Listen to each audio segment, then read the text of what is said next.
Welcome to the deep dive. We cut through the noise here. Protein powders. They seem to be everywhere, right? In shakes, bars, often just seen as simple health boosters. Absolutely. But here's the thing we want to explore. They aren't really simple foods. They're highly formulated, ultra-processed products. That's the core of it. Which brings us to this maybe surprising question. Could your chocolate-flavored protein powder actually be linked somehow to cancer risk? Yeah, and, well, it's not a straightforward yes or no answer, unfortunately. Okay. The potential risks are, they're complicated, they tie into specific ingredients, yes, but also potential contamination during manufacturing. Contamination. And a really significant factor is the lack of strict regulatory oversight for these products. Right. So our mission today is basically to unpack these powders for you. We want to give you an evidence-based look so, you can make more informed choices. Let's do it. Okay, first up, what's actually in these things? Let's look at the protein sources themselves. You've got dairy-based ones like whey and casein. Very common. And their risk profile seems a bit mixed. Some studies link dairy protein to lower colorectal cancer risk. Which is good. But potentially a higher prostate cancer risk. There's some talk about a growth factor, IGF-1, possibly playing a role there. Right. The research is still evolving on that exact mechanism. Then you have soy protein. Soy, yeah. How does that stack up? Generally, it's considered safe. Major health organizations say so. It often seems to be neutral or maybe even slightly protective for hormone-sensitive cancers. Okay, that's reassuring for soy. And other plant proteins. Pea, rice, hemp. Usually considered pretty low risk overall. Got it. Yeah. Now, let's switch gears to the flavors. Yeah. Especially that, very popular chocolate taste. Oh, yes, the chocolate. Well, natural unsweetened cocoa itself actually has good things in it. Flavanols, those antioxidants. Right, we hear about those with dark chocolate, but Yeah. there's a catch, isn't there? There is, and it's quite a significant one. The cacao plant, which is where cocoa comes from, it's naturally good at absorbing heavy metals from the soil it grows in, things like lead and cadmium. Lead and cadmium.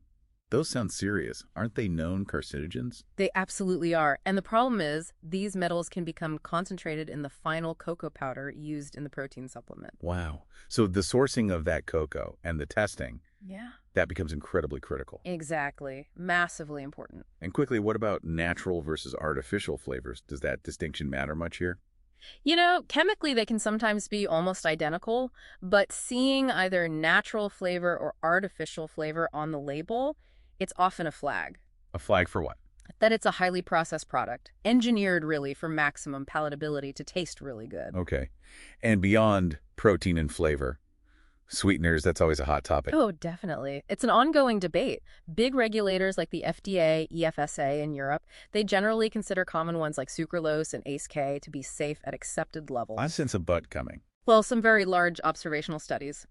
They have shown a statistical link, an association, between consuming these artificial sweeteners and a slightly increased cancer risk. Association, not causation, though. Correct. Yeah. Correlation doesn't equal causation. And then you have aspartame, which IARC, part of the WHO, classified as possibly carcinogenic. That's Group 2B back in 2023. But the FDA disagrees with that classification. They do. They cited significant shortcomings in the studies IARC reviewed, so it's still debated. Okay, so you have this complex mix of ingredients, debated sweeteners, which leads to the next big question.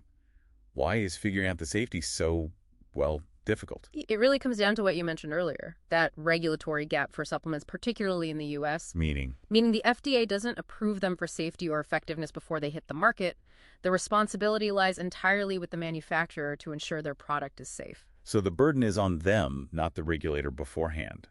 What does that mean practically for someone buying this stuff? How much can the quality actually differ? It means the quality, the purity, the safety, it can vary dramatically from one brand to another. It's huge. Okay, so variability is key. And you mentioned contamination earlier. Let's circle back to that. Right. This is where the unseen risks really lie. The biggest concern is definitely heavy metals, lead, cadmium, arsenic. From the soil, like with cacao. Exactly. And get this. A 2024 report from the Clean Label Project, they tested numerous protein powders. They found nearly half, 47%, exceeded California's Proposition 65 warning limits for chemicals. Almost half. That's concerning. It is. And here's the crucial link back to our chocolate question. The report found that chocolate-flavored powders had significantly more lead and cadmium compared to vanilla-flavored That's ones. directly linked to the cacao. Directly linked to the cacao plant's uptake from the soil. Hmm. And chronic exposure to these metals isn't trivial. It's linked to kidney damage, brain issues, and, yes, certain types of cancer. Wow. Okay. Are there other potential contaminants besides heavy metals? Yeah, briefly, things like BPA leaching from plastic packaging can be an issue. And sometimes, unfortunately, you see economic adulteration like protein spiking, What's that? adding cheaper amino acids to falsely inflate the protein content on the label. Or, in very rare, dangerous cases, even industrial chemicals like melamine have been found. That sounds awful. Hmm. So, given all this, the variability, the heavy metals risk, especially with chocolate, what can you actually do? How do you navigate this? Okay, this is the most important practical takeaway. The key is looking for third-party testing. Third-party testing, like specific certifications. Yes. Look for seals like NSF Certified for Sport or Informed Sport. These mean an independent organization has tested that specific product batch. What do they test for? They check for several things. Banned substances for athletes, yes, but crucially, they verify label accuracy. Does it contain what it says? And they test for contaminants, including heavy metals like lead and cadmium. So that NSF seal, or similar, is probably the single best tool you have to reduce these risks. By far, it's the most effective step you can take. Okay, let's bring this all together then. Back to the original question. Does chocolate protein powder cause cancer?